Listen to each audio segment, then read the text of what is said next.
Alright. Well, I've seen a lot of videos on YouTube, a lot of questions on forums and stuff like that.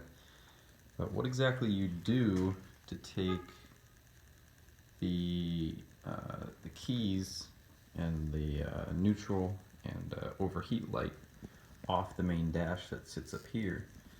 I've seen a lot of questions, not many answers, as people just showing off like their final designs and shit. Not really useful. So I had a lot of questions, and I went ahead and kind of just did it myself. You see that's the two spots, two clips on the side of the frame where the wiring harness goes to. This is a 2013.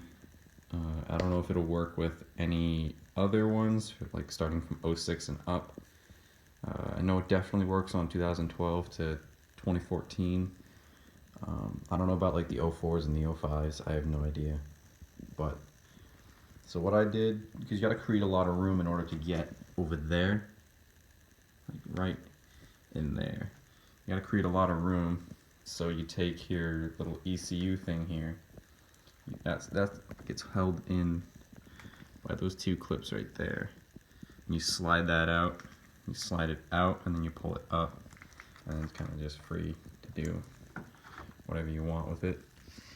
And then you have, that's the female connector right there, and then there's the black female connector right there. The black is your ignition key. This one goes to your neutral light and your overheat light. And when you pull them off, you know, the wires, they feed up through the stem here and they go up to your ugly dash panel. You can just pull them out. The neutral light and the overheat light are going to be a little bit difficult to get out. And then I realized they were difficult to get out. And then I realized that you could just pop the caps off. The actual light lens. And yeah, I'll show you what I did. You have the other side of it. And this is the wiring setup right here.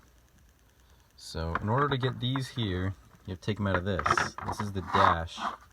And as you can see, it's not looking too well right now because I took those tin snips right there and just cut the crap out of it in order to get that neutral light off. This is where they were. They were in that.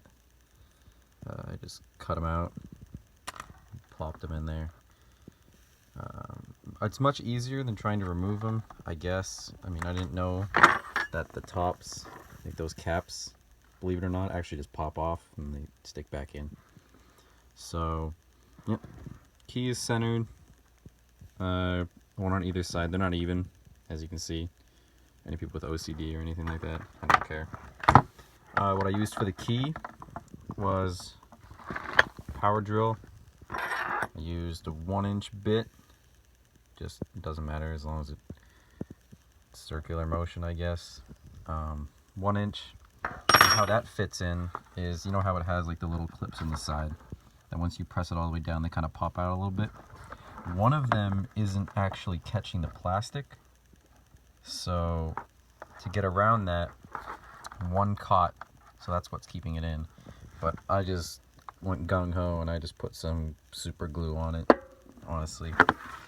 Cleaned it up a little bit just to make it look good, and it wants to stay, so that's fine.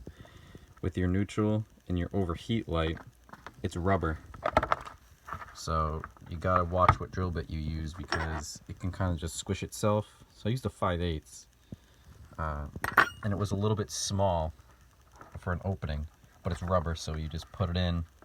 What you do is you stick the rubber piece from underneath and you feed it up through, and then you put the cap on down onto it, and it kind of like crushes it a little bit because this cap has a groove. You can see it right there where it wants to fit into the rubber. Same with the other one, and that actually holds it really, really snug, so I don't have to use any type of, like, you know, adhesive or glue for it. So they hold themselves pretty strong, and then just, you know, run down. You know, you have the white, the lights, and of course the black connector is going to be your ignition. And yeah, so I'm gonna go put this on the ATV and see how it does. All right, so I just hooked it up. Both of the plugs are back where they're supposed to be. This is the hood, and it works pretty much perfectly. I mean, oil light comes on. Just put that right there. And we have a good signal coming from the ECU. And she wants to start. Except she won't because it's freezing out right now. She hasn't been started in about 3 days, so I'll have to choke it. But so yeah, that's pretty much it.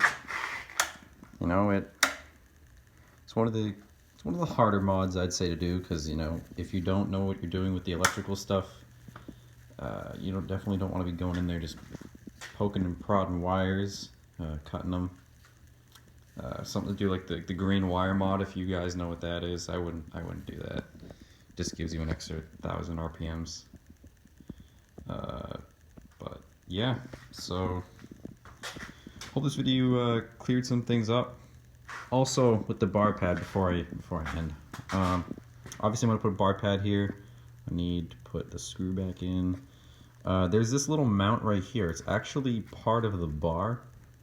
So I don't know if I'm going to get new bars, but obviously I'm going to want to put the pad on right now. The foam, the square foam of the padding, when it goes on, is going to make the pad like stick out a little bit because of this thing. Now this is what the original dash panel hooked onto, this little screw. You might have to manipulate the pad a little bit. You might have to cut out like a little bit of a groove so that it fits flush. That's what my next task is. But other than that, yeah, it's coming along pretty well.